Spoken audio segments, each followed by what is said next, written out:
Greetings, all you awesome people out there. My name is Scott Churchson, alongside Mr. Robert Manning, and joining us today, Mr. Halen Haru from Five Borough Footy. You've seen him before. He was the guy that basically did stunt work alongside Obi-Wan Kenobi in the Obi-Wan series. Thank you very much. That pulled about 60 to 100 views on our side. Thank you very much.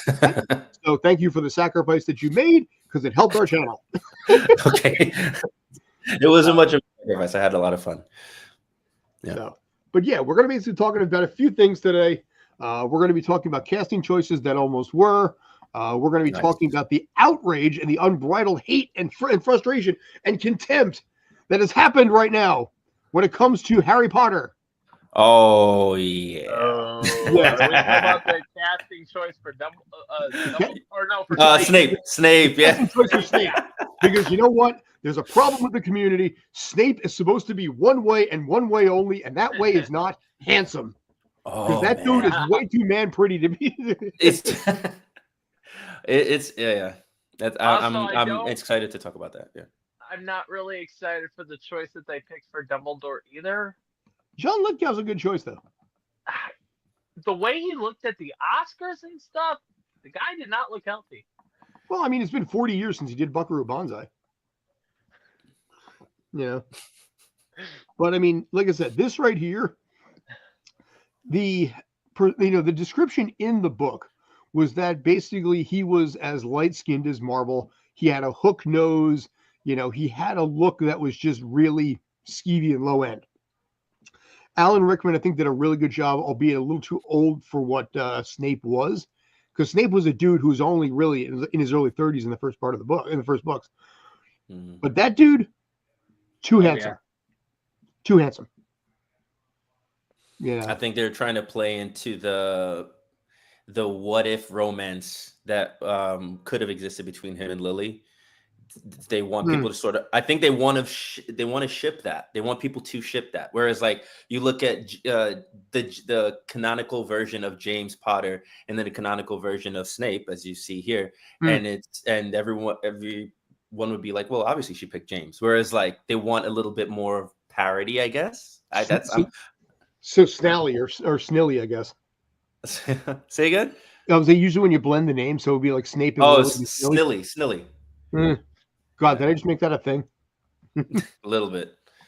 But yeah, no, I think in this case here, I mean, John Lithgow I can get behind. Fine. You saw him in Churchill. You've seen his work on a lot of other things. Fine.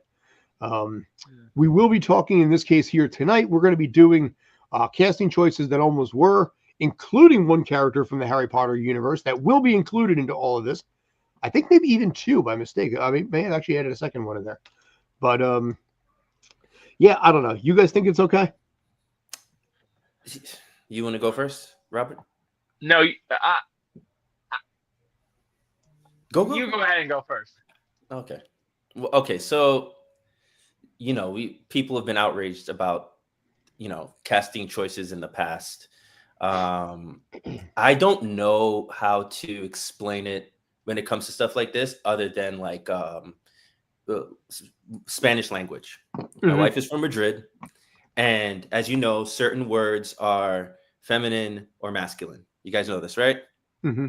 And I tell her, how do you guys remember what word is feminine or masculine? And she basically said a lot of it really is just kind of your gut telling you what it feels like. Mm-hmm. And I'm saying that to say, like, certain roles, your gut tells you it's okay to play with it. It's okay to kind of have some creative freedom with it.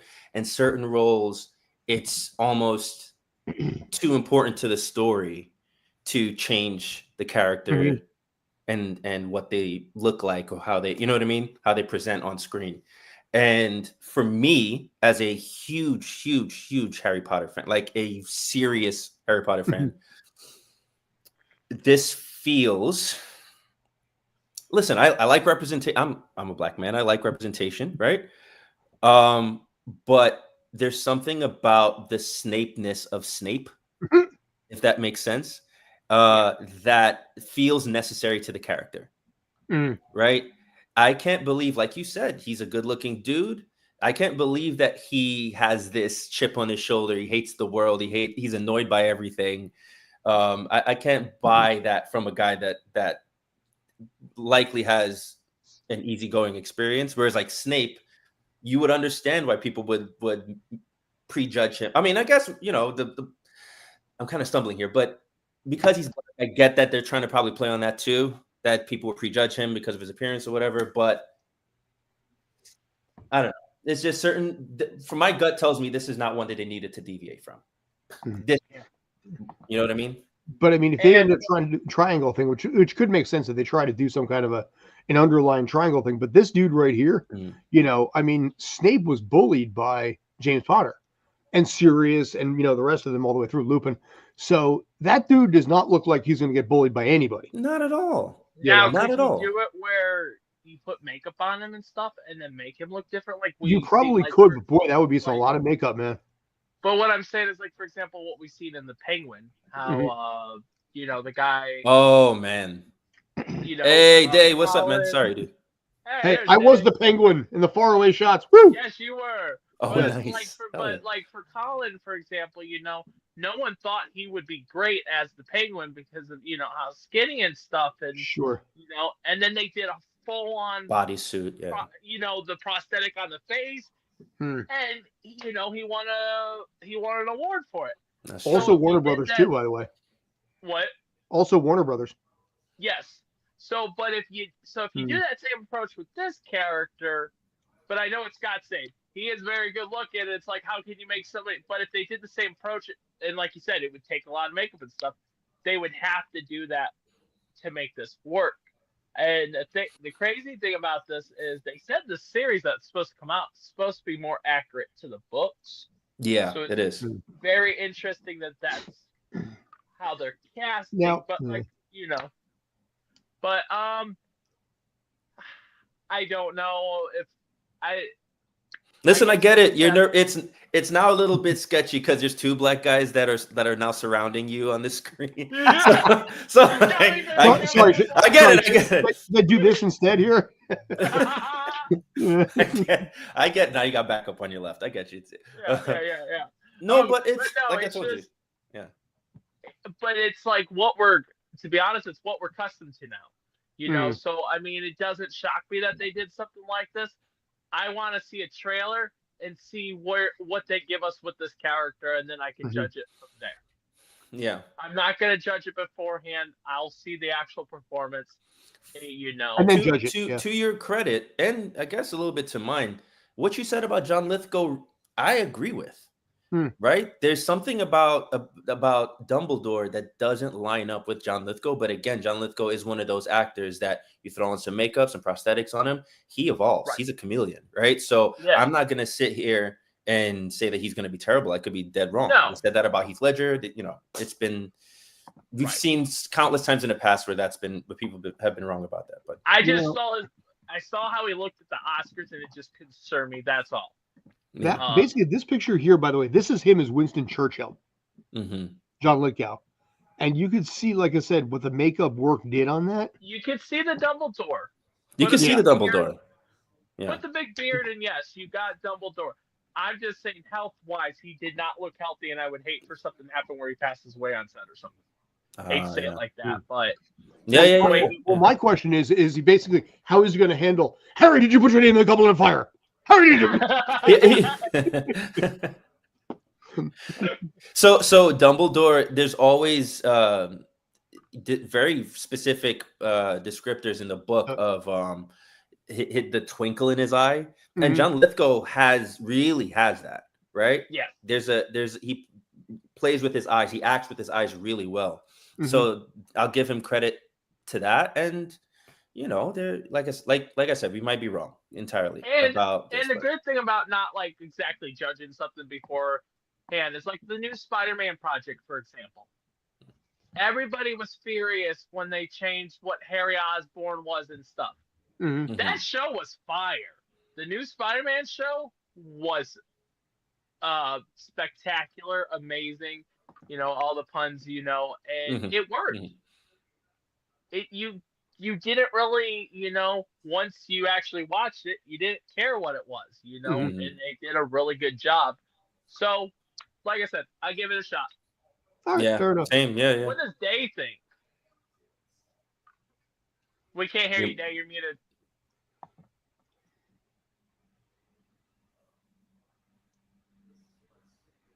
Any second. Any day now. Yeah. Ah! Nope.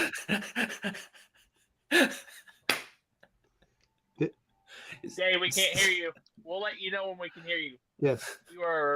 You're like a. Yes, we're not trolling you. He thinks that face was there. By the trolling way, you. We're not Davion, trolling. typically when you're doing a show, the audio has to be on. But yeah, if you could go ahead and do that, that would be great. Thanks. We're really not trolling you. We can't hear actually, you. legit, seriously, we can't. So, We literally can't hear you. yeah, no, actually, don't. Yeah, 100% honest. So I guess he can hear us. It's not an April Fool's. This is a hey. Oh yeah, we love you. yeah, three weeks away from April Fool's. Yeah, right. Cool. So. Are you able to We're just unmute seeing him? your lips. Actually, tell you what, Day, start talking. I'll translate. Smile. And I love that way. So, all right, Dave will come back to you. Like I said, you're Oh on no, mute. actually, guys. Okay, yeah. Wait, you know what? Dave, try it again. Nope. Yeah. So Dave, maybe exit the studio and re-enter, and then whatever prompt asks you about your mic and whatever. Turn it off and on again. Something with that. Yeah. We'll come back to that in due course. But in the meantime, there is something, like I said, that we're going to talk about right here. Because truth be told, I didn't know what the heck to do today. And I figured let's have some fun. Let's look at some casting choices that almost were, the stories behind them, and various things like that. So, and then are we doing some Obi-Wan towards the end? I might do a little bit of that, yes. I definitely want to ask a couple questions. So. Oh man, I the only one I know of that was like well known and very discussed one was Nicolas Cage as Superman. I'm not going down that road in this particular case, but okay, because that was actually casted. The movie. Can you hear me now? There you are. Maybe it's like night and day. So I know we're about to change subjects, but could we hear Dave's quick opinion on what he thinks about the double door? Well, double door, I was like going to say or not double door. Snape. Spider-Man. No, Snape. What do you think about the new casting of Snape? That's who we were just showing. Snape. Severus Snape. Throw the picture up there for him. Yeah. I'm like the new show. I'm like I'm not a Harry Potter fan. Oh, okay. Then never mind. Let's go on. But you mentioned about the Spider-Man with the new changes with Osborn. Yes. I'm okay with it. I think not Harry Osborn. The father that Norman. Huh? You talking about Norman? Yeah, Norman Osborn should be played by Carlos Esposito in a live action. Oh, Esposito? The Breaking Bad dude? Yeah. Oh. Well, you can't. Thank you. That's a good shout. I said in a live action one, if they do. Well, the only way you can make that work is if they did a multiverse because now he's in the MCU. In the Captain America. In the Captain America 4 movie. Now, if you did a multiverse of him, and because that version's not the same universe as our own, you could make that work. Right. So, okay. Missed opportunity there. Yeah. But we'll find out what happens with this Idris Elba looking dude over here. What never even heard of until this. So, all right. So anyway, looking at some casting choices that almost were, what could have happened, and whether or not you think they would have been good. That's the plan here. Okay. So, right off the bat, we have on the left Mr. Ryan Gosling, who actually turned down the role of Christian Grey in 50 Shades of Grey. Now, clearly Ryan Gosling has that facial, charm, but does he have the sinister look of basically pulling off a masochist?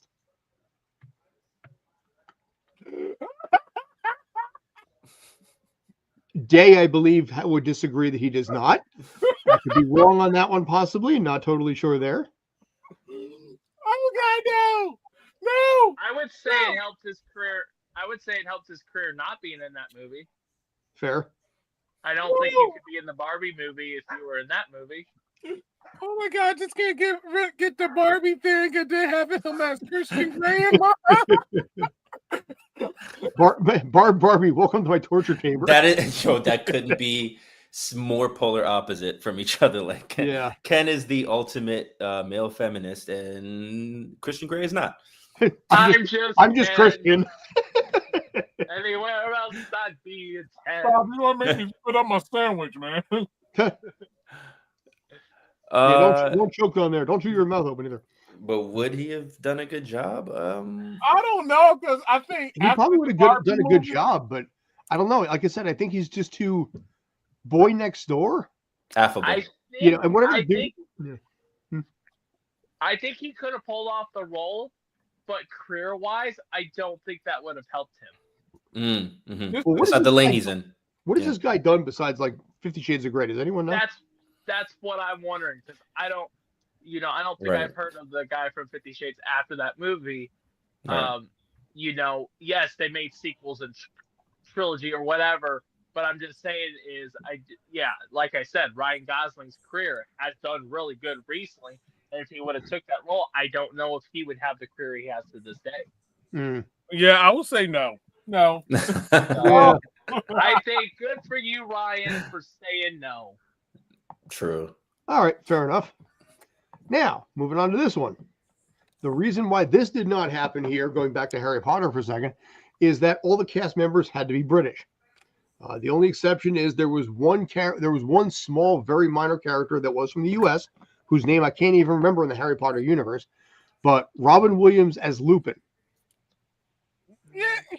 Yeah, because it's Robin Williams, number one. And Robin Williams. Lupin is not, I mean... He's played a professor before. True. And he played a serial killer. True. And he played serious roles. It was towards the end of his life, but he did play some serious. Yeah, Father of the Year, Dad of the Year was one of them. The Angriest Man in Brooklyn. I almost hit him with my car on that movie. So. What's the story with that? So they had me doing like 30 miles an hour around a curve. So if you saw that movie, there's a scene in there where they're in a taxi, him and Mila Kunis, and they get into a car accident. And for me, it's funny because you watch the movie and you see me drive by like 9 times because the editor just failed epically. But the problem wasn't the fact that I was driving in and making a right. It's the fact that I had to back up every time with like the curb and camera equipment on this side. Robin Williams and Mila Kunis right here, and me with like a layer of paint between them every single time, like 15 takes in a row. And it scared the shit out of me, man. Oh, my days. But Robin Williams, that be out of the spotlight. Yeah. Scott runs over Robin Dude, Williams. don't me, wasn't running through my head. A buddy of mine played his dead son in that movie too. But yeah, God rest the dead. I was terrified. Robin feels like he would have been a little bit too old for the role of Lupin. If I'm being honest. Yeah, David Thewlis is already technically a character too old anyway. Well, how many years are we? What year was this character Lupin in? Was he in? That was Azkaban. 2003 or 4. I think it was 2004, wasn't it? Because it was 1, 2, 4, 5. I think was the order they had the first 4 movies in. 2001, 2000. Wait, 1, 2, 4, 5, not 1, 2, 3. No, 2001, 2002, 2004. Oh, sorry. All right. Okay. So we're talking about 20 years, possibly. Yeah. How old was Robin in 2004? Looking it up. By the way, it was 2004 for that movie. Okay. So he was 53 years old at that point, and that was way before anything else like Deathly Hallows. And David Thewlis. Younger. I mean, Thewlis, early 40s. Thewlis was born in 63. So actually, Thewlis is only 12 years younger than Robin Williams. So okay. Oh, well, the question, so what exactly happened? They didn't allow Robin, or Robin rejected? There was basically the original casting did not involve people that were outside the UK. Mm-hmm. Wow. So in this case here, the original actor who's supposed to play Harry Potter was not Daniel Radcliffe. I forget the name, but it was some American actor. And I forget who it was. I really should look that up. But yeah, you look at that and think, damn, what might have So been. all your Harry Potter cast are UK? With the exception of one character who, a very, very minor one, was from the US, and he might have only been Or a at least, background actor. or maybe not UK, but they had to be overseas. They were all UK, like real legendary, like British-born, England-born, like legends of acting. Pretty much all of them. Yeah. Okay. Yeah. The only character who was actually the only American that was actually in the Harry Potter film series played a character named Susan Bones, and it was Eleanor Columbus. Chris Columbus, his daughter, who did the first 2 movies. So a little bit of nepotism on that. Okay. But yeah, the result in Robin Williams being rejected for the role of the film. Eleanor was in a small role, but wasn't allowed to speak as an American, so she was background only. Oh wow. Oh, was this something that my curious question, and you may not know the answer, it's just a curious question. Is it something that his agent gave him that he had the chance to audition for? Or was this like a fan casting or something like that at that time? No, Robin Williams had to turn down the role. He was offered. I mean, it was one of those things where, at that point, that was who was the director? Alfonso Cuarón, right? Your mom so, yeah. Yeah, he did. Yeah, Cuarón did the Azkaban. Yeah. Oh, okay. He would have done a good job, I think, though. Mm-hmm. I think he would have did a good job. Yeah. Because what in the books, how does it describe the character? Does it describe the character? He's super introverted. He's like he's ashamed of being a werewolf, right? Yeah. So he thinks that he's dangerous. So he is very personable and affable. Like in the class, he's of all the Defense Against the Dark Arts teachers, he's probably the most well-liked one, and the kids learn the most from him. Yeah, that sounds like Robin Williams. That would be working. Yeah. The character. I will say 6'2", pale-faced, sickly and tired. Right. I will say, based on this picture, and I may be the only one that sees it, but Tobey Maguire would have been a good choice. Toby now? Maybe. I mean, he's old enough for it, but here's the thing: Toby's too small. Yeah. Well, Toby was bigger. Toby, by the time the movie came out, was already 27, 28. Yeah, but they went older in this case here because because like I said, Snape was only supposed to be in his early 30s, and Alan Rickman was already in his 50s by that point. Right. Same with Lupin was the same way. It just reminds me of Toby that pose. Yeah, Gary Oldman was already in his 50s, I think, at that point too, as Sirius Black. So Robin Williams is not as far off age-wise as I would have thought. Yeah. I think the character would have worked well. Also in here, I don't think I included it. If I did, I missed that. But Hugh Grant was also supposed to be Gilderoy Lockhart, which would have, I think, worked perfect. Yeah, perfect. I loved Kenneth Branagh in that role. I think he had so much fun with it. He did a great job, yeah. Yeah, but I think Hugh Grant would have had that certain charm because in the books they talk about how attractive and charismatic, Gilderoy is, and Kenneth Branagh had the charisma, but not the physical feature. Hugh Grant would. Yeah. Hugh Grant, he would have done a great job. Yeah. He would have done a great job. This one should be interesting for a lot of you guys. Lawrence Fishburne no. I'd be okay with that. No. What? Go ahead, Dave. The floor is yours. No, I'm sorry. Like, Samuel made that character iconic to the point where you actually start saying the lines and memorized it. Totally agree. Yeah. And you what? Lawrence Fishburne, on the other hand, he don't strike me too much as what Samuel Jackson is in that role. Now, is this where the whole thing started, where it's like Samuel Jackson was like, I'm not Lawrence Fishburne, and not Lawrence Fishburne's like, I'm not Samuel Jackson? No. It's just the demeanor and the verbalization of how those actors portrayed the character. Mm-hmm. Samuel Jackson portrayed it very well. Yeah. But Lawrence Fishburne, it's like I could see him more as somebody like a guidance. Mm. Like you're seeing too much Morpheus in that. Yeah, not just Morpheus, but higher learning. Or the Pigeon King, I think, in John Wick. Yeah. Which Well, I loved him as the Pigeon King. Yeah, I was Apparently, about to say the Pigeon King was very close to this character. Yeah. No. well, no, I mean Pigeon King was a little more like I think like Morpheus, which is why Yeah. he was sort of cast in that too. Yeah, because Oh. if you notice, everybody in John Wick movie was pretty much has some type of affiliation with the Matrix. Right. Yeah. Well, listen, you work with who you know. Right. You know, and in this case here, I mean, I know Keanu Reeves' stunt double and stand-in. They're his East Coast guys. So they would always travel up and down the East Coast for whatever movie he was doing at that point because they worked together so tightly. You know. But in this case, apparently the reason that Fishburne turned it down was because of the heroin part of it.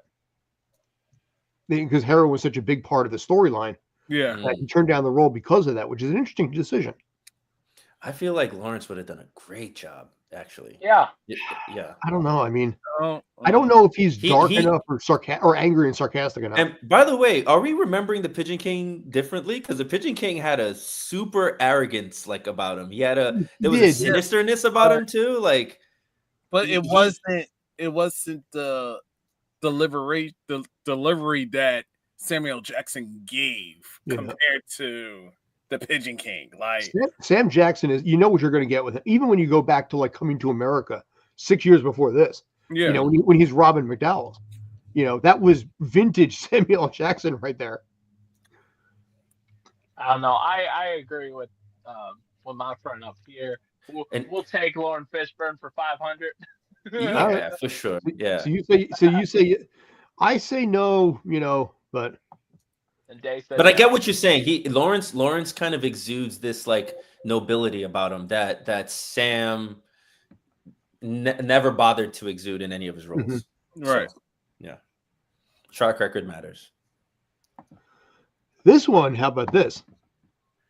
Pretty much you would assume that he would have provided the music for this, but Eminem as Mad Max.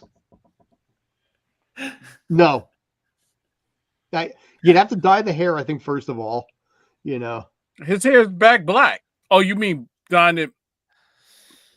Oh, he disappeared. No, did his computer die? I have Who? no idea. Oh, Scott? No. His computer might have died. Right. Sorry about that. Oh, there he is. Oh, well, that's weird. So who's the top person? You're the Okay, top who are you and what have you done with Scott? You are the top person. Let's get No, to I'm the bottom not. of that. So No, you're number one. See, that's exactly what a skinwalker would say. He's trying to gaslight us. Yes. All right, there we go. Let's see if I that don't fixes know it. who you are. What have you done with our Scott? We need him. Do you see me? Yeah. See, yes, see, still even do. the hat before said bark, not wolf. Whoa, It's kind of weird. Yeah. he got rid of his dot. You tell me. You tell me, Skinwalker. I feel like I may have missed something on that. Wait, were you not able to? Okay, so what we were seeing, Scott, is there was two of you. When you died or whatever happened, your screen frozen, but then there was another you.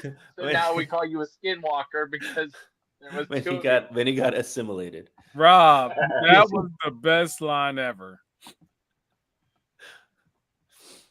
Yeah, okay. I'm not sure why I can't actually pull up that part of it. Dang it. Dang it, Bobby. Robert. Bobby. But it was Eminem and Tom Hardy, right? And Yeah, Mad Max. Yeah. So overall, back to our subject, ladies and gentlemen, why Scott fixes the issue. Mm-hmm. Just give away the next one. Besides the 8 Mile, can we see Eminem as Mad Max? I mean, Eminem as a there he is. There it is. I mean, it's Eminem, guys. But as a rapper or as the actor Eminem? He's too much the rapper for me to believe him as the actor. Exactly. So pretty much I would have to say this would be a no. This is a no for me. Yeah, no, for me too. Rob? I say give him a shot. Yeah, they're like, nah. No, and I love Eminem. It's just that not as Mad Max. Yeah, But no, we've I never mean seen him as he has the 8 Mile talent, but he Yeah. doesn't have the. I don't know. You're going to see another one's going to show up a little bit later. That people were like, it wasn't going to work because of who they were. Yeah. So this one is another example of that, where Eminem, I don't think would have worked in this particular case. Yeah, some people have journeyed too far down one particular path for us to believe them in any other lane. Right. And yeah, that's Eminem. Like we believe him as himself in 8 Mile for sure. Great And performance. And also, when you go to car wash, which was funny. This was, by the way, the other fatal, the other one from that era too. The amount of makeup they would need for that forehead. No, because it's a past joke that I always gave about Rihanna. Don't get me wrong, Rihanna's attractive. She's a beautiful woman, absolutely. But that forehead, though. That's Yeah. But I can see her pulling it off, but that forehead, though. I'm sorry. Well, I mean, here's the thing: you'd have to cut the hair. You know, I maybe right. And is she cutting her hair? I don't know. You know, or you can bald cap it, but how much loyalty did Charlize Theron would be willing to do that? I mean, that's one thing I've always loved about Charlize is that she this is her craft. She's down to do whatever, man. Yeah, right. There's no vanity in it for her. In the Fast and the Furious movies, which I think she came in at number 8. You know, it was her. Apparently, it was her hairdresser that's like, "Why don't you put this thing over in put your hair in like blonde braids?" And she's like, "All right." So, all right, but Robert will be right back after these messages. So that's a no there too. That's a no. Okay. Like Moving she's on. beautiful enough for it, but no. We're talking about acting chops as well, I guess. I remember this one. Emily Blunt as Black Widow. Now, she actually was offered the role as Black Widow, but had to turn it down due to scheduling conflicts, which, by the way, as she put it, basically was a quote-unquote bit of a heartbreaker. I would say I like it. I like it because she was in the World Tomorrow or the one where, that would. She was also very believably tough, like a shooter in Sicario. I loved her in Sicario, so yeah, for sure. Yes, and like some British actors, they struggle to be believable as an American, and she's actually a very believable American. So that too. Yeah.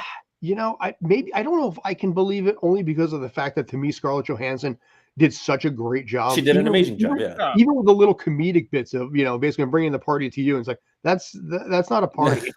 Just the little nuances, which I think Emily Blunt probably would have done a really good job. And if the situation were reversed, I might be saying the same thing about Scarlett Johansson. Be like, I can't say it. The only go on. Oh, go ahead. No, go ahead. I said the another edge not edge, but like just credit I give to Emily Blunt, natural redhead. And and also I could see Scott in another universe saying the opposite. Yeah, like I said, the multiverse theory here, where Emily Blunt played, and Edward Norton was still Bruce Banner after all these years. Edward Norton would have been an amazing Bruce in the MCU, man. Yeah. No, not to discredit what's his name? Mark Ruffalo. Mark Ruffalo. Yeah, but Ed Norton was good, very good, and very believable. And he played the role all the way through, including Captain America 4, which had no Hulk in it whatsoever. I say yes to this though. Actually, yeah, I say yes. Fair. But sorry. Sure. Okay. All right. He's like, yep, good enough. So I did find that picture, but Hugh Grant as Gilderoy Lockhart. Yeah. 100% yes. Yes. I think he might have been I think he might have been a little bit more timid as a character, but I think he still would have had the persona and definitely the look. This is probably the biggest yes on the list, actually. Yeah. Could be. He was also he also turned down Doctor Who. He turned down the ninth. Yes. Yeah. He turned down the 9th Doctor. Or 9th or 10th. I forget which one. He's either Eccleston or Tennant. I forget which one. But he turned down one of those too. Do you want to go back to Ryan Gosling? No. Too late. So. Oh, so people kind of sleep on Jake's comedic chops. Oh, it's a Jake. I think he's very funny. That's Gyllenhaal. I'm sorry, my bad. But no, keep it going. Yeah. But yeah, no, in this case, yeah, Gyllenhaal, quote unquote, did a wide-eyed version of Hansel that was quote unquote really funny for Ben Stiller. So I'm down with it. I'm with it. Yeah. But it's funny because this was where I think, Ben Stiller and Owen Wilson started to collab a lot on stuff because they had this Starsky and Hutch. What was the other one? No, 2006 they had something else later on too. I'm drawing a blank on it. But all right. This one, by the way, actually got probably is the most famous one of the bunch. This one would have been a good one too. Yeah, Christina Applegate, and basically is Ellen Legally Blonde, which also was a turn down role where she admitted it was a really stupid decision on her part. Wow. So it would have been a younger version of Christina. Yes, because this movie's at 20 years old at this point, so a few years after Married with Children. Oh, yeah. Dude, definitely. And Christina was all over the early 2000s in a bunch of rom-coms, like As a Friend or whatever. Yep. And yeah, she would have been great for that. And even obviously Ron Burgundy too. Yeah. Which was about 5 or 6 years after this movie, I think too. Yeah. So, I would have took Drew Barrymore for this role too. Oh, facts. She could have worked. But Christina has that. She has that self-aware, like what people think about blondes type of thing. Yeah, that would have fit perfectly for this role. I agree with you on this one, bro. Okay, so next. Yep. Henry Cavill as Edward Cullen. I gotta say something about this. I'm going to tell you exactly the story, but go ahead, Dave, please. Ladies and gentlemen, go on. Would you take Robert Pattinson or Henry Cavill as your vampire? I feel like it will still be like when the sun hits them, it'll be a glow. No, we cannot have. Shut up, Rob. Shut up. Rob, let me finish. Can I finish? What I'm saying is, compared to Robert Pattinson, and you got Henry Cavill.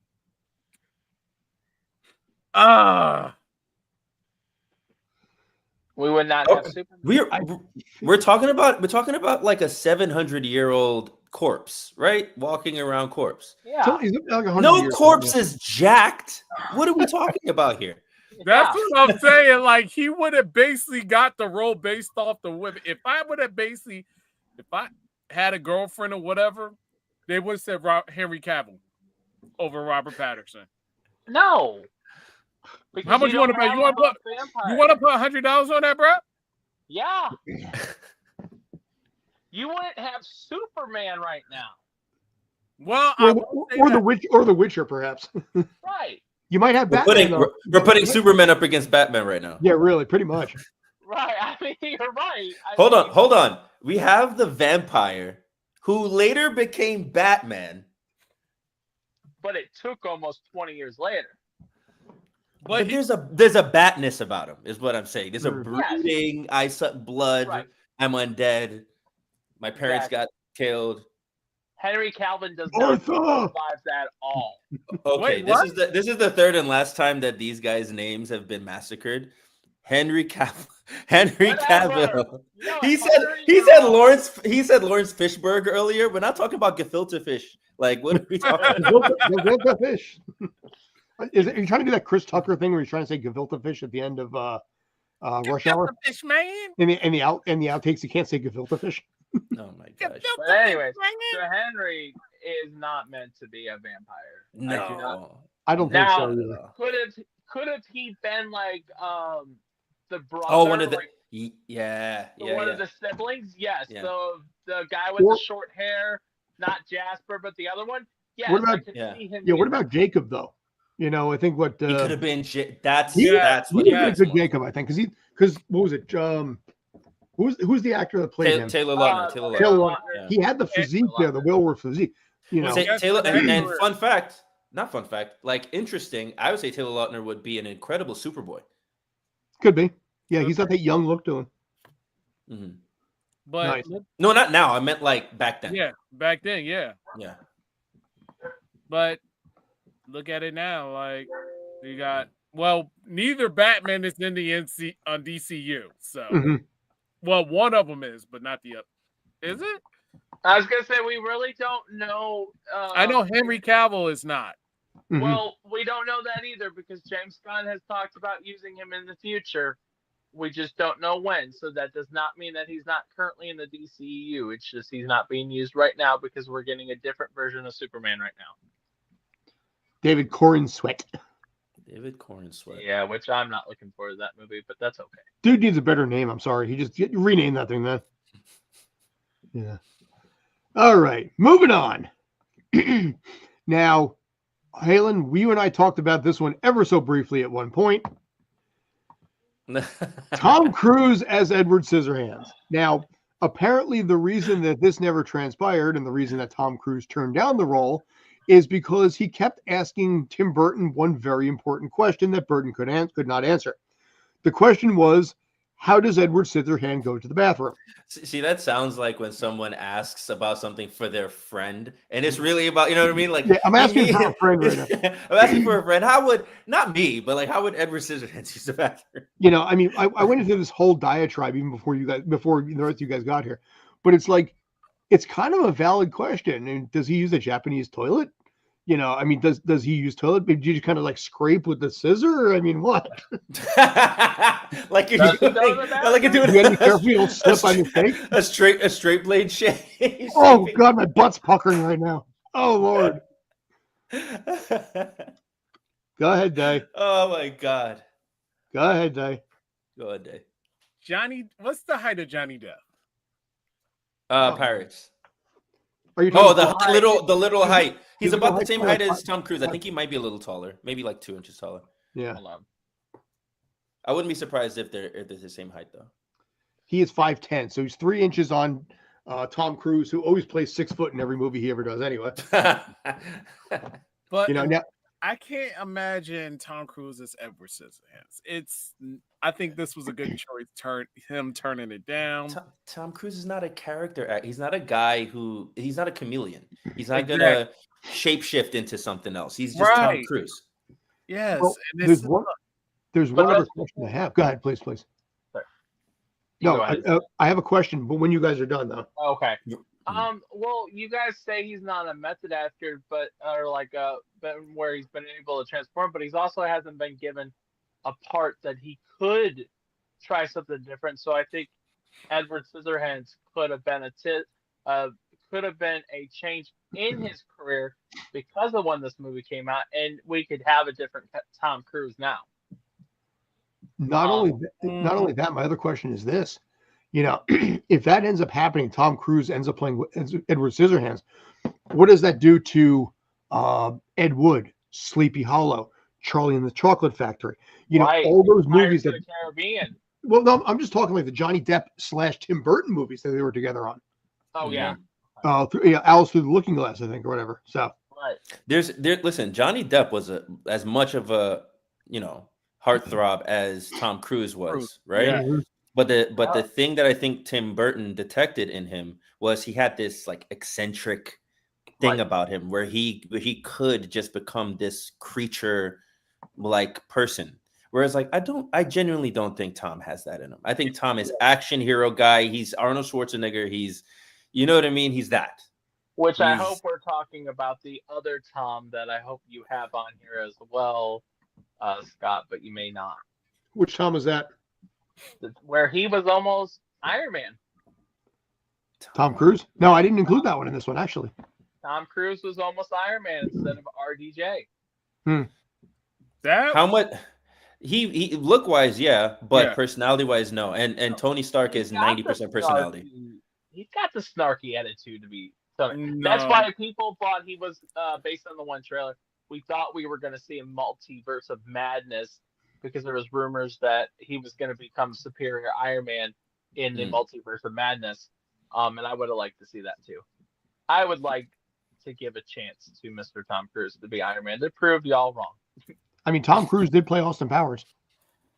Oh, behave. Oh man, yes, and alongside what Gwyneth Paltrow. Yeah. Yeah. So So- okay, Yeah, I guess no, but I would have liked it. And you're right. If he didn't take Johnny Depp, how could that affect the other movies? Or maybe this would have been one and done, and then Johnny Depp auditioned for a different one. could be. You know, I like the what ifs. Sure. Yeah. Well, how about this one? So, you guys remember The Notebook, right? Yeah, Classic, sure. comedy, or I'm sorry, a drama. Rachel Yes. McAdams crushed it. It was down to Rachel McAdams and Oh, stop. No. No. No. No. Oh, stop. No. basically No. apparently Britney's audition No. was so amazing it No. literally came down to her and Stop Rachel it. McAdams. No. But Rachel's chemistry Oh was so off God, the I chart, hate I hate the contrarian part of my mind because here's the thing I have to point out. A lot of what makes an actor good or believable for a role Mhm. is like what we know about them that's not on screen, right? And Britney's whole relationship drama and all that stuff, it kind of, but still, no. No. No. Wait, what did Ashley Vance? What did she say? Oh, that's my friend. It's like Jensen Ackles almost played Captain America, Yeah. I can see that. which I could see that too because Chris Evans denied the role like 6 times because of his contract with how his contract was with the Fantastic Four. He said, "I don't want anything to do with Oh, because of how really? bad he was treated as Johnny Storm." I don't know wow. what the exact details are, but he had a crappy contract. So when Marvel tried to reach out to him to play Captain America, he denied them 6 times. Oh wow. Oh man. So, fun fact. Yeah. Now we got Well- American. We go from one casting choice in The Notebook to the other. Back to Tom Cruise again. Get him away.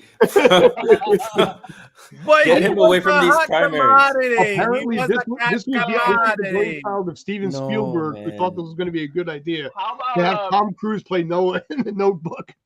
now? Could He you have is Brit- a hot commodity. have Come on, Britney he's Spears a and hot Tom Cruise? commodity. Can we have that spinoff? Jeez. Now, okay, the next one I'm really curious to see how you feel here. If it's the one that I think you're gonna do, I'll give you my opinion. I don't think it is. But in this case here, it came down to the Hemsworths as No! Yes. Liam or Chris. And not the third one. There's a third one over there that I think is like a soap opera Right. star, maybe on Neighbors in Australia. Like I think Alexa Hemsworth or something. But it came down to Liam Hemsworth and Chris Hemsworth. Here's why it works. Here's why it works, is because it seems like the Thor role was made for a Hemsworth to play it. Valid. So it probably didn't matter which Hemsworth they went with because he would have gotten jacked and dyed the hair blonde anyways. Well, it's a muscle thing there too. I mean, Chris Hemsworth obviously could have bulked up a lot, but I think I'm sorry, Liam Hemsworth. But I think Liam would have to bulk up a lot more, and Chris, I think, already he had a would have, natural build. Yeah. Yeah. It does. Okay. I will say. And I thought so. So I went in. Chris Hemsworth and the castmate Tom Hiddleston also both auditioned for Loki. Okay. What? So, yeah. Whoa. So we would have had Wow. a buffed up Loki. Chris was almost Loki. Jack. I don't know how to feel about Jack Loki. I did actually hear that Well, one no, too. he gained 20. So for this role, when he did become Thor, he did gain 20 pounds of muscle for the role. For sure. Yeah. So But- he wasn't that buff back. It sounded like he wasn't as buff. Actually, now that I'm thinking about it, Loki, Tom Hiddleston would have been perfect for Snape. Yeah. Ooh. Because there's a Yeah. Snapeness about Loki. Yeah. Yeah. And he also has that sort of like pale physique. Pale. Maybe that's actually why they didn't do something like that. Because people would look at it and say, "Okay, it's Neo Snape. Fine, whoopee." Hey, I can I don't do it, Scott? You want me to do it one last time? Sure.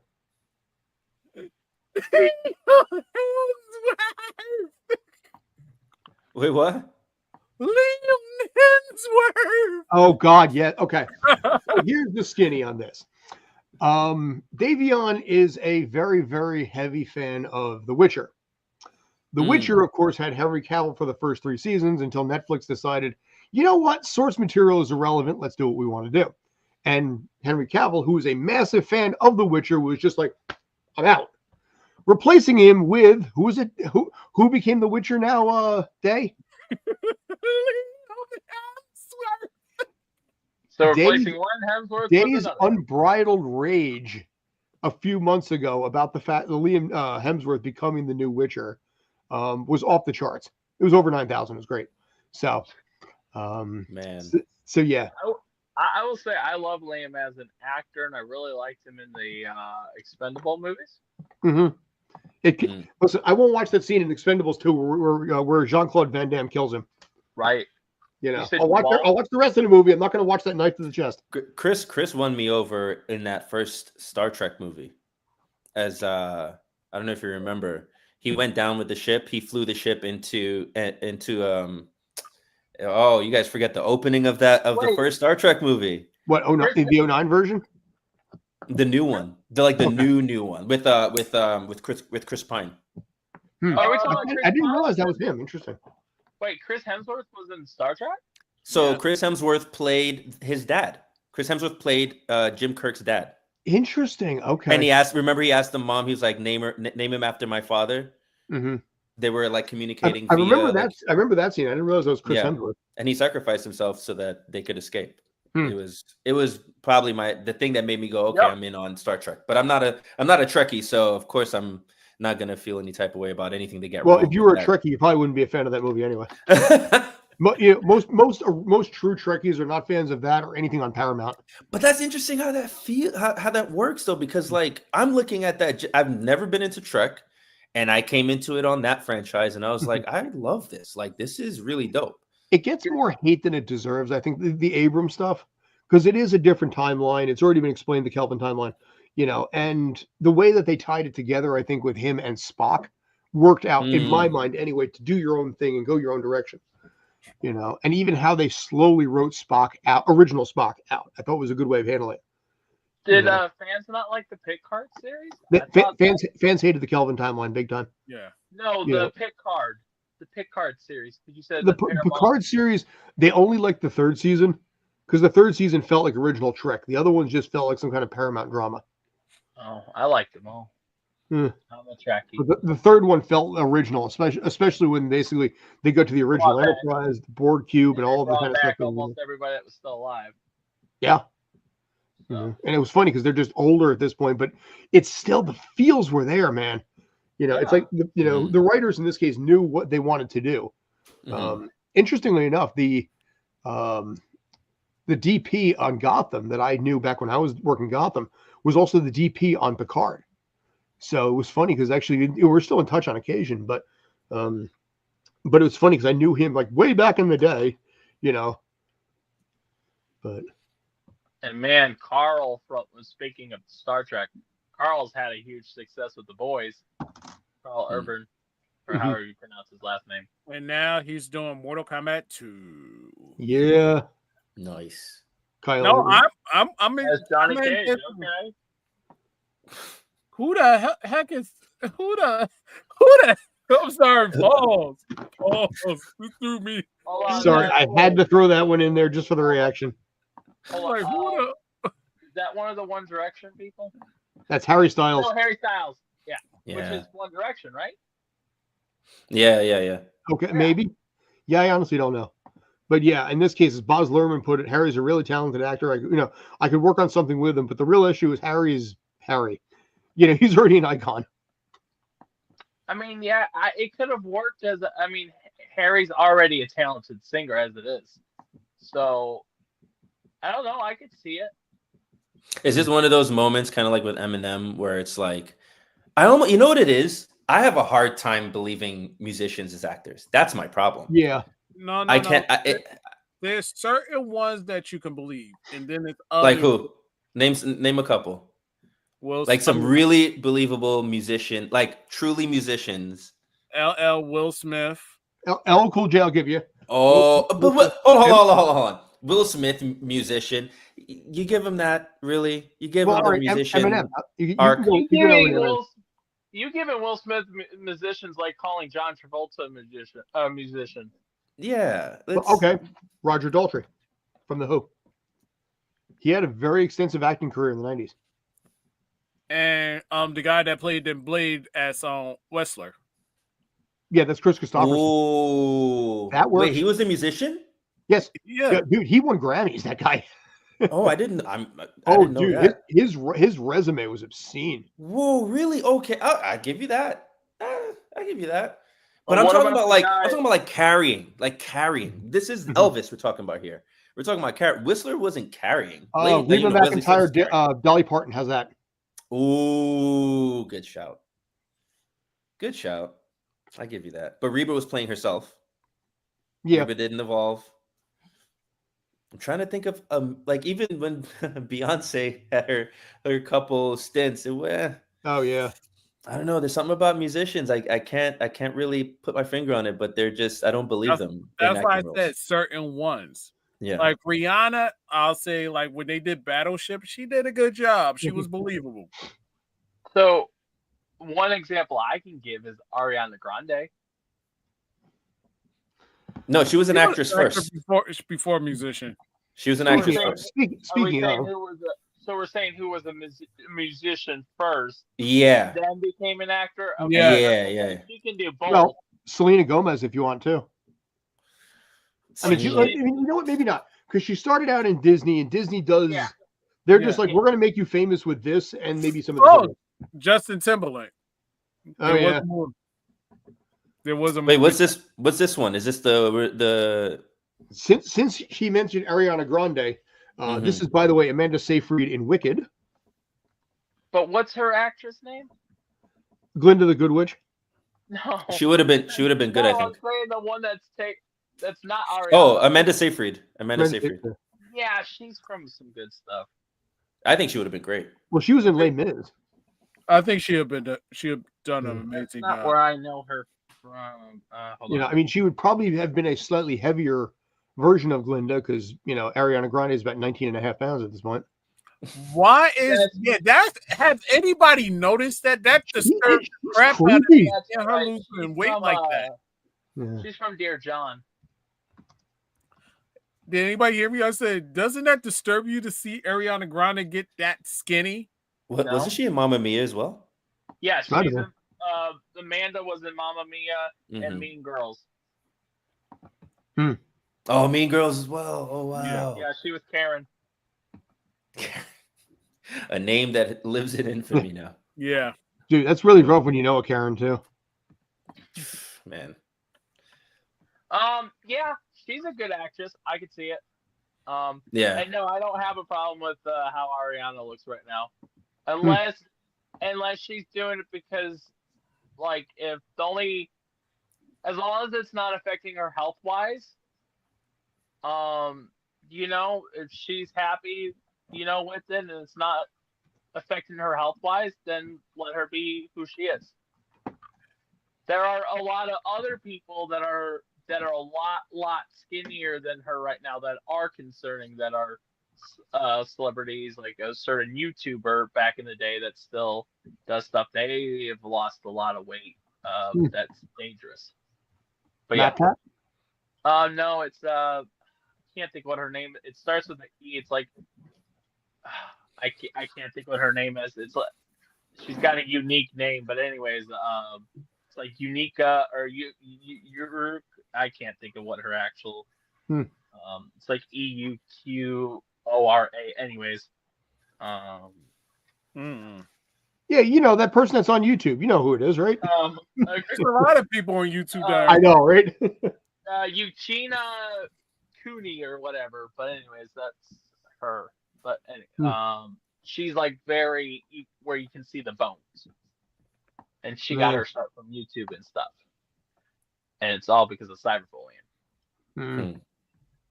But anyways, yeah, I could see this role. I like it. Yeah, that's believable. How about this singer for the next one?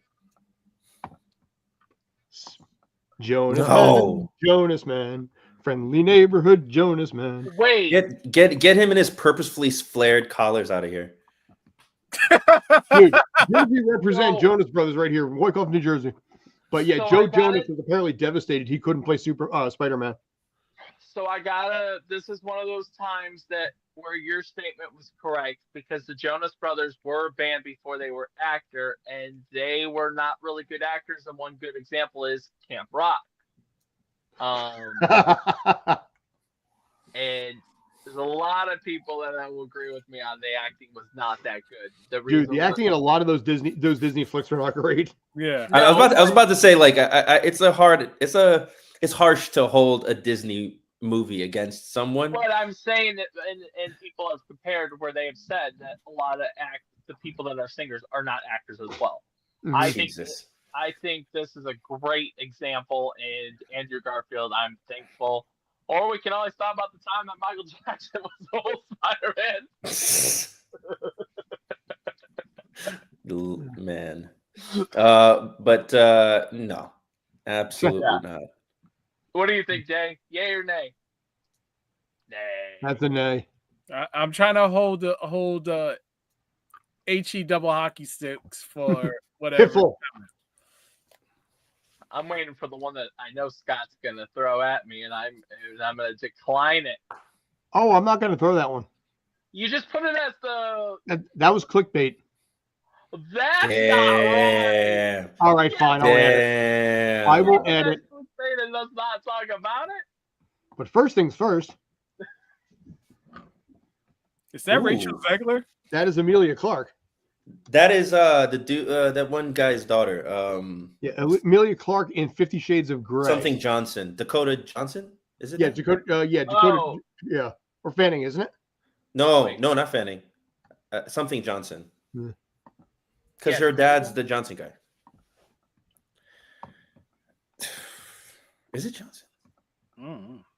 I know Yeah, who he you're was- talking about. Hold on, Dakota. Yeah, Dakota Johnson from 50 Shades of Grey. Okay, yeah. Yes. Yeah, and basically at the time she was tied down to Game of Thrones, so she couldn't do this. And Although apparently the role would have been somewhat similar, I suppose, in some ways. Hey, Her unnecessary ask. Who's her dad? I'm sorry. I'm so sorry. Who's your dad again?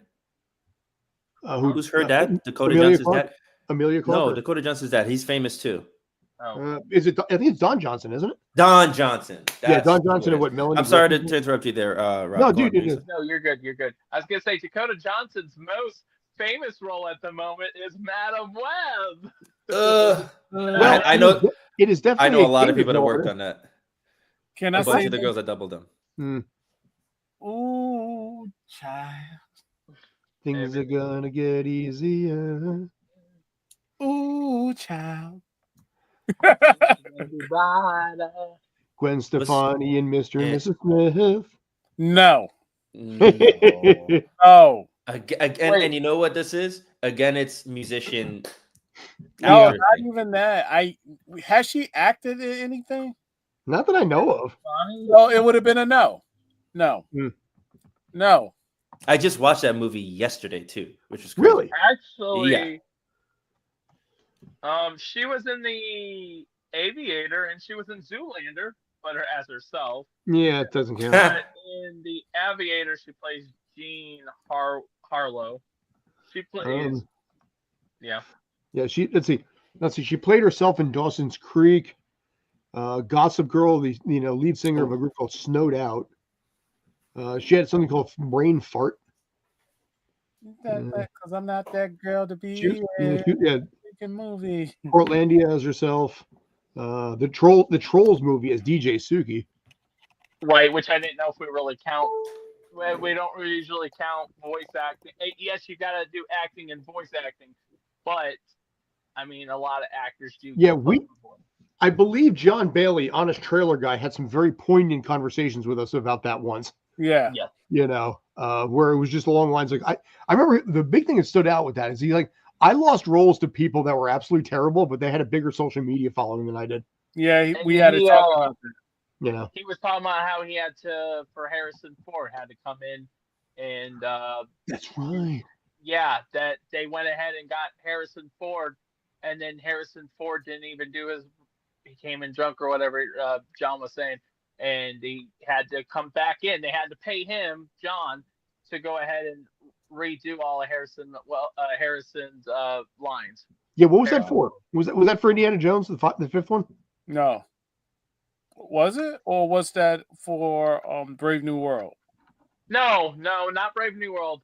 I think it was Brave New World. No, I thought it was for Indiana I remember hearing that on I could be wrong. But if you want to know the answer, go to youtube.com/StreamPunkCinema and go look at the John Bailey epic voice guy interview. What a well-timed plug. Yeah, I wasn't even planning on that one, actually. What a well-timed plug. Oh man. Yeah, I gotta email him. We gotta bring him back. Yeah. You know, especially because he is Jeff the Shark from Marvel Rivals. No way. Yeah. Well, what's nice about it is all you have to do is just say like 3 things to him, and 3 words, and he just runs. He just covers the entire conversation. You kind of sit back and relax. Oh yeah, he was epic, like they call him. Dude, yeah, the Honest Trailer guy just does all the work for you. It's great. Oh yeah. So we only had a couple more of these at this point. Okay. But Brad Pitt turned down Jason Bourne. I am okay with this. Yeah. Like, you're okay that if it happened, or you're okay that he turned it down? No. I'm okay with him portraying Jason Bourne because he's good with action, as you can see in Bullet Train, I think is the name of the movie. But Bullet Train was more of a comedy action. That's what's really stuck in my mind. That's what made me love that. My friend Anise doubled Bad Bunny on that. And he said that Brad is really, really good at absorbing choreo and just kind of dancing is what we call it. He's really good at that stuff. Well, apparently what's interesting about this, he turned down the Bourne Identity to do the movie Spy Game with Robert Redford, which is basically like Bourne Identity. Yeah. You know, he turned down one espionage spy thriller for a different espionage spy thriller that everybody forgot about. Wow. Do you know what Brad Pitt would have been perfect for, but he feels a little bit too high profile for it? Joel in The Last of Us. I can see it. Yeah, you're right. He's too high profile. I can see a little too high profile. So it would have been Pedro Pascal in like a 78 thing. Yeah, that look. Oh boy, yeah, you're right. Oh, Robert, where did you go, man? This last one was for you. Ooh. Okay, never mind. I was about to take care of a text, but we'll sacrifice. You are going to have to wait this one out, sir. Okay. Because you know this one's coming. Okay, you told me it wasn't, but Jim Carrey as Elf. Will Ferrell was perfect, right? Yeah.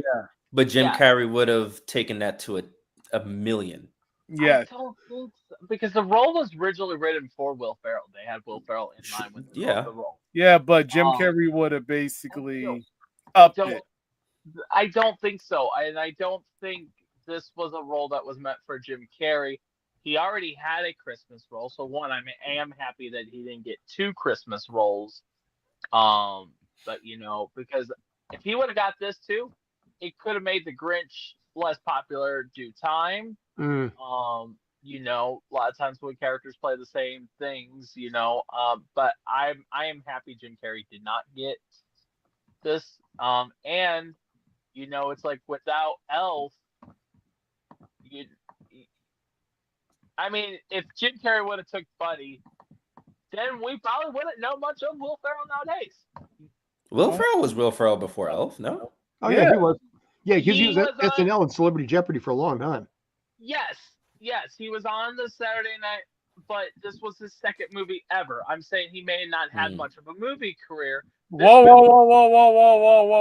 Will Ferrell was Will Ferrell was a big deal in that Judd Apatow, what was it called, the Frat Pack?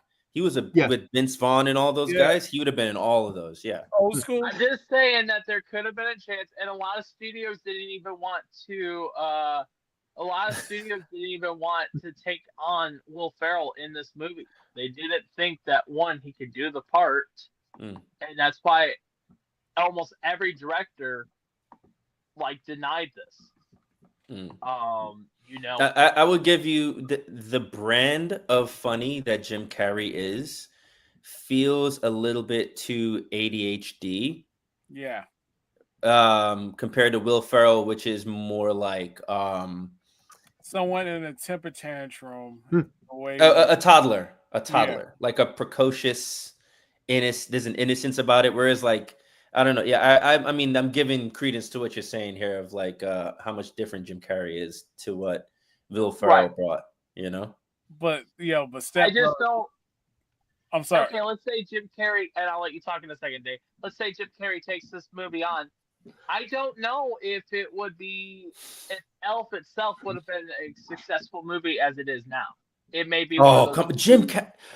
Man, I just don't like those takes. I don't like those takes. Well, Jim Carrey is Jim Carrey. I don't care if it's Jim Carrey.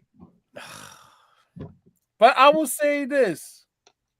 Damn. I think Elf would have done good with either or, like with Jim Carrey, with Will Ferrell. I think there would be two complete different movies because a lot of the creativity that was done, like the simple moments that make people smile, like the tickle fight from Mailroom Scene, which shameless plug, but you can also go to our YouTube channel, youtube.com/StreetPunkCinema, and with the guy that played the Mailroom Scene. You yanked the steering wheel into that plug. Holy shit! Listen, you know what? Rob's more loyal to my company, I think, than I am. We got the interview because of Scott and the company and stuff. We got to interview one of the cast members of Elf, the Mailroom Scene, and he talked about how, like, he was only supposed to come in and say work release and then leave. It was Will's idea to say, hey, let's keep playing with this. John and them were like, hey, let's keep. And then he did like the tickle fight thing. He flat up said that Will just did that. That wasn't part of the script or anything. And then, and then Will and them went around the town and picked different like spots to do and stuff. I don't think we would have the same. It'd be a whole different movie with Jim Carrey. Yeah. So. Yeah, I give you that. I love Jim Carrey. Don't get me wrong. He was a great. Doesn't sound like it. My next conversation I have with him, I'm letting him know exactly all the things that you said. Yeah. Now we've got a couple comments in here. I just want to review them. No, Kyle, we didn't actually do these because we've done them in the past, and I tried to find ones that were different and a little less mainstream. So Al Pacino, Kurt Russell for Han Solo were definitely in there. John Travolta did turn down Forrest Gump. He did that for Pulp Fiction. We covered Pulp Fiction earlier when Lawrence Fishburne turned down Pulp Fiction himself. And also in this case, in fairness, yes, I think Rob is old enough to appreciate prime Jim Carrey.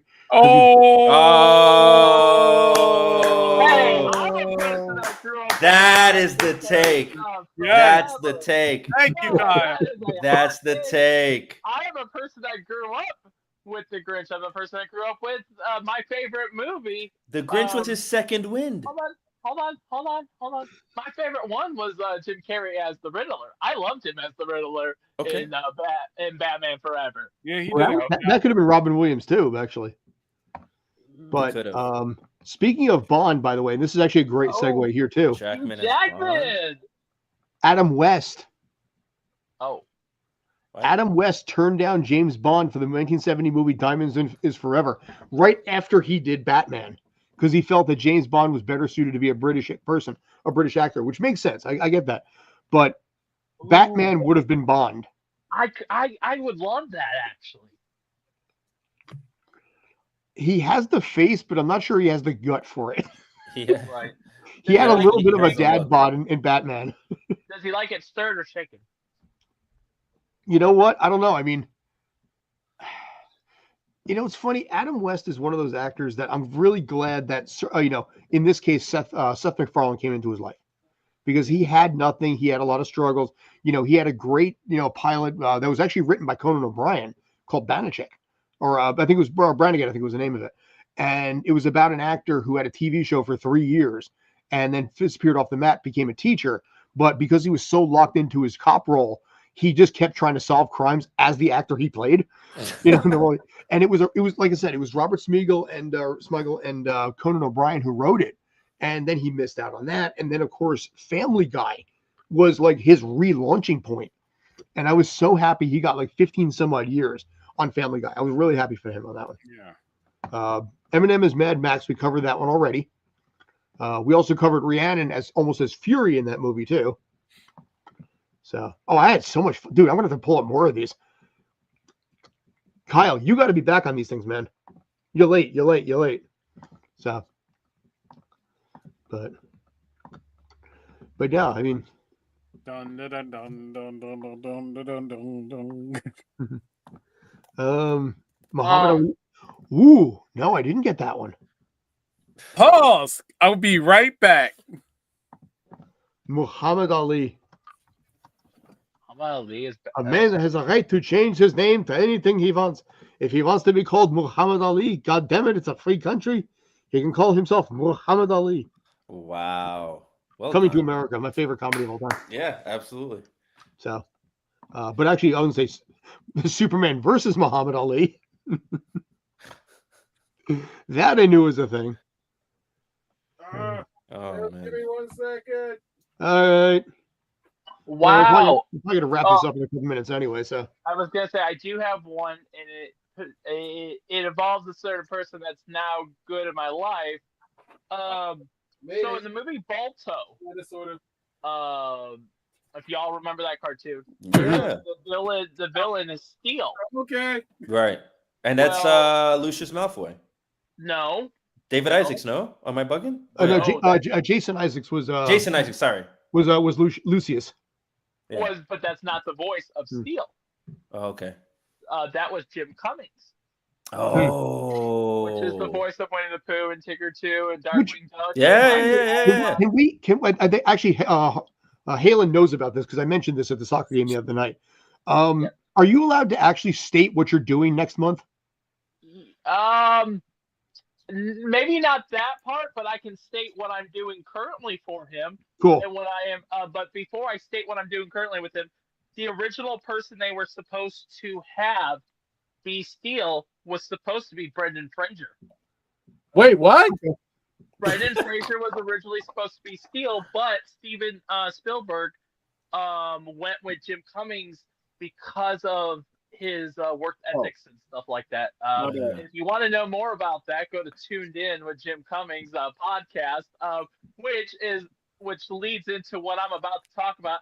I am now the research guy for Jim Cummings for his podcast called Tuned In Nice. with Jim Cummings. And what my job is basically, I get to know the upcoming people that are going to get to be interviewed. I go and look up those people. I go give them fun facts. And because Jim has been in a million things, I go see what stuff they've been together. The certain Oh, that's so cool. that way we don't miss any things like if like Ron Perlman was in Bonkers, and yes, Ron Perlman was like in 10 episodes of like Bonkers, and when he had when he had Ron on the podcast, they didn't talk about Bonkers, and that's where this whole position came apart. And I gave them a business card, and they reached back out, and now I get to do stuff with Jim Cummings in for his podcast. And yeah, so How you ignored Davion holding a picture frame for a minute for this thing on right now for what Rob had to say. I'm ignoring Davion for that minute. Go ahead. So go on there. Since he made the Superman Muhammad Ali reference, nice. What is that? The comic book artwork of the comic book in a frame. Oh, that is the cool. Superman versus Ali. Yeah, there we go. Yeah, that's cool. Wow. Muhammad Ali with a left that is uppercut to very Superman on the top right. Boy, he's just kicking the crap out of them there, isn't he? Whoa. Damn, dude. That's about how I expected that fight to turn out. But yeah, so huge shout out to Mr. Jim Cummings. He has been awesome. We've been able to do some interviews that I can't talk about right now because they're not posted on the podcast. Dude, that guy voiced my entire childhood. That's so cool you got to work with him.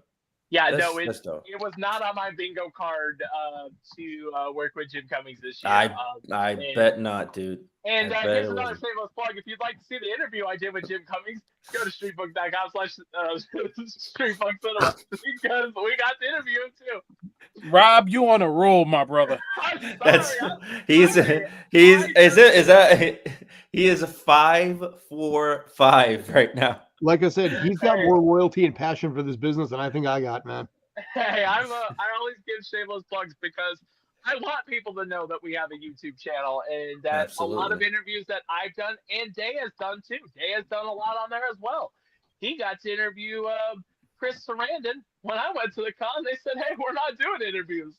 So you get to see best of both worlds, and you get to see two different perspectives on an interview, man. And I love our channel. And Scott's interviewing people.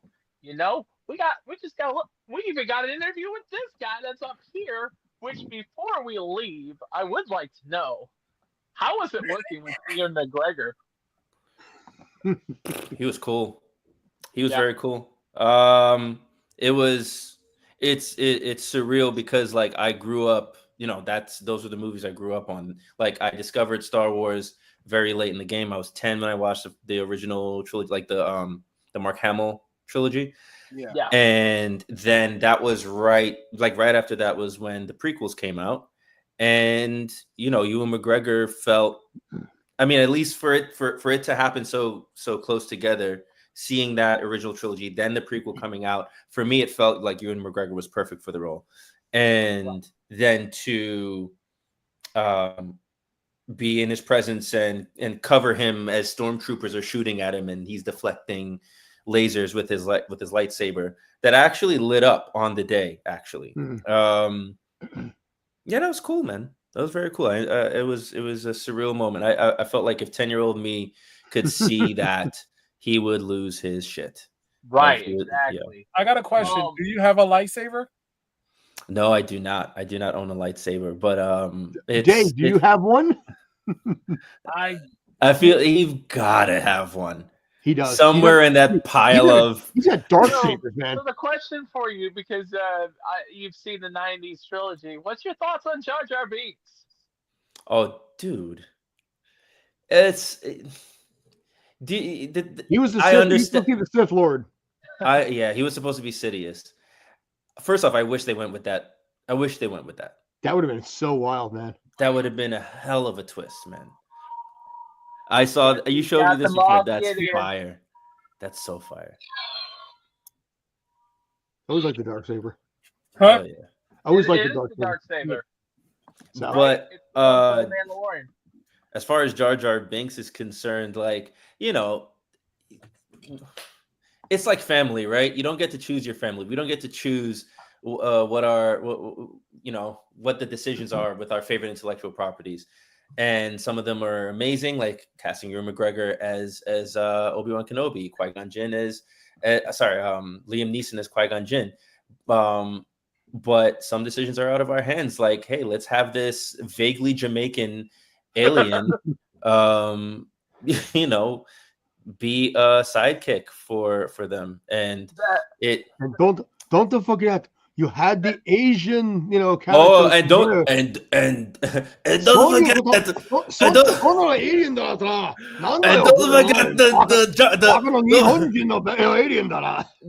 forget Greedo, the junk dealer, the very greedy. He's one letter away from greedy. That's a good point. My goodness. Holy well, crap. See, also the character in episode 2, the Death Stick guy, his last name was Sleaze Bagano. Like I'm so surprised it was Jar Jar and not Ja. Like Jar Rastafari Jamaica. Well, see, actually, Tarful, I think, referred to him as Ja. Do you mean this guy right here? Wait, is that not your granddad? Oh! Wait, hold on. Oh my gosh. There's Watto that you were just referring to. Oh, Watto, not Greedo. I'm bugging out. It's not Greedo. Yeah. It's Watto. No, the accent you were given was Watto, and then there's a life-size Jar Jar Binks. Oh my days. And it's taller than me, and I am 6'5". That's 7 foot Episode, tall. yeah. So, yeah. Episode 1 definitely went hard on. Yeah. Dang, you tall as heck, Rob. I ain't even realized that. Yeah, that's the funny thing. Yo, Rob. None of us have actually met Rob Manning. I have known this guy for like 6-7 years now. I have never actually met this dude. Rob really might be. Rob, let me guess. You're 6'4". I'm 6'5". I just said that. 5. I was gonna say 5. Oh Yeah. my god. That's one of the reasons. So right now, and I did just shave off all my hair. I cosplay as Buddy the Elf, and I perm it every year, and that's why I do. That's why I'm very protective of the character Buddy, and love Will Ferrell's performance as Buddy, but I don't like him in other movies, which I know that makes no sense. But no. You don't like him with Step Brothers? Wow. I will not watch that movie, but I will say there is one funny thing: is there's a slight elf reference that of the little clip I've seen of Step Brothers, because I work at a hospital and I do patient rooms, and Step Brothers was playing, and the mom that's an elf is also in Step Bros, and she makes a Christmas reference because it's like Christmas Eve, and the person says, "Hey, I'm going out," and they're like, "You have to go out on Christmas Eve," which is like the same thing she says in Elf when she's like, "You have to work on Christmas Eve," or she'll say, "But it's Christmas Eve." So I thought that was funny that there was like a little Elf reference of saying the same thing. Will Ferrell in Step Brothers is he's playing Buddy. Yeah. Basically, yeah. Yeah. No, and I mean, it makes sense. I mean, you got the same mom playing, in this case, it's not the stepmom. Yeah. But yeah, it cracks me up. But yes, oh my god! If you do not like Step Brothers, it's something wrong with you. There's only 4 For movies real. I like of Will Ferrell's, and that's Elf, Bewitched, Stranger Than Fiction. Nice. All right, there has been a newer one that I give a little tolerance. I can give tolerance to Talladega Nights, Ricky Bobby's Shake and Bake, and then last but not least, which none of y'all would guess this, is Megamind. Ron Burgundy, old school. Mm-mm. What? Oh my god! I think him as Ron Burgundy is peak Will. This is gonna be a hot take, but I don't like stupid comedies, and a lot of Will Ferrell's movies are stupid comedies. So I won't watch most of.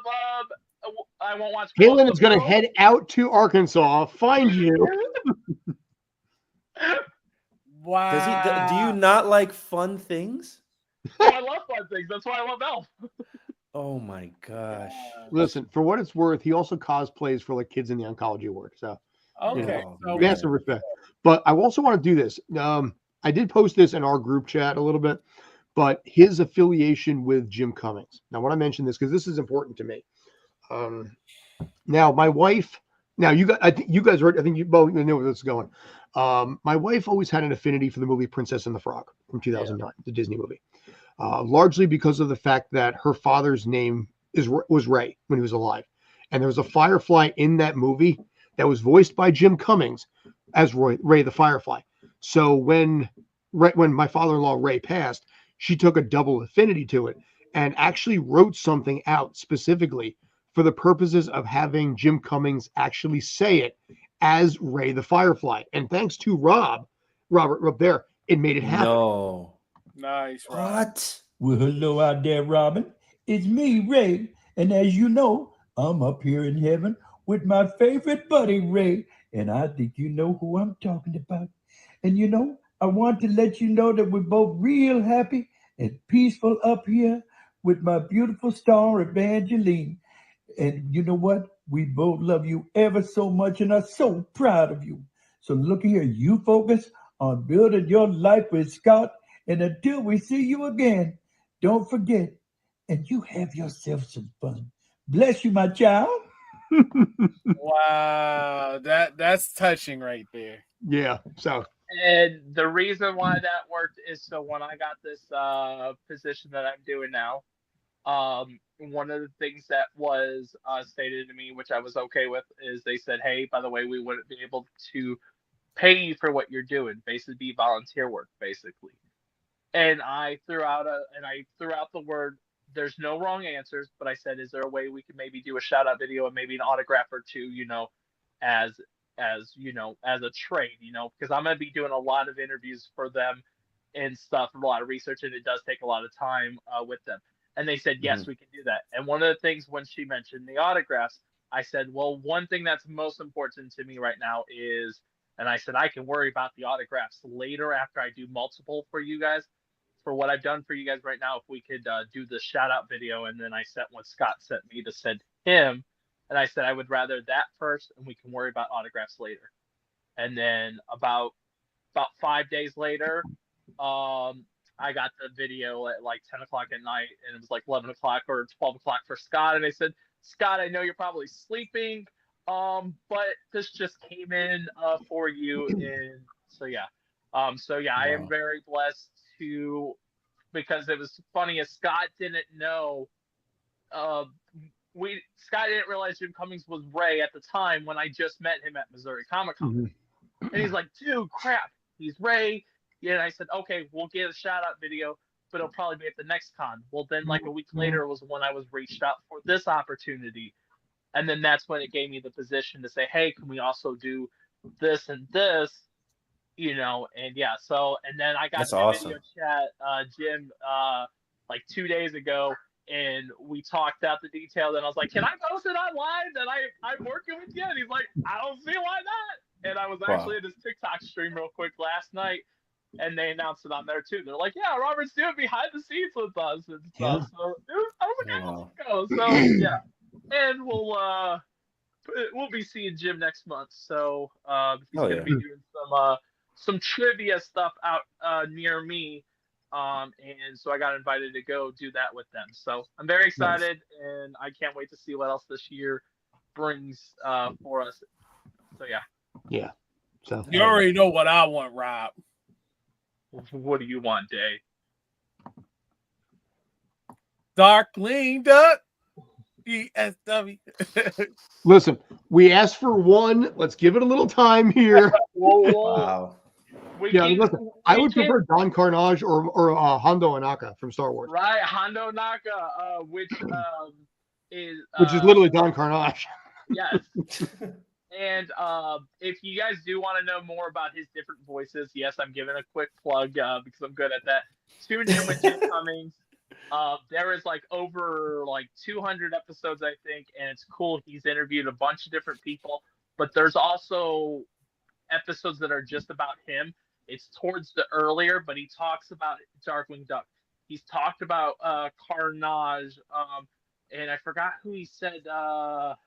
He talks about his big philosophy is what you do is you take a character that an impression that somebody knows and do a bad impression of it, and then mix it with another impression, and it's a whole new character. Mm-hmm. You take two characters, or you take family members that I mean, Jim Cummings used to be he was on a deck stream boat. He would work in Louisiana, and that's where he got his Cajun accent that he used for Leonardhead from the Teenage Mutant Ninja Turtles. Wow. That was Jim. And then, learning their language and stuff, or hearing the accent all the time, because at first he couldn't understand what they were saying, but learned it. That's what he also used for Ray the Firefly.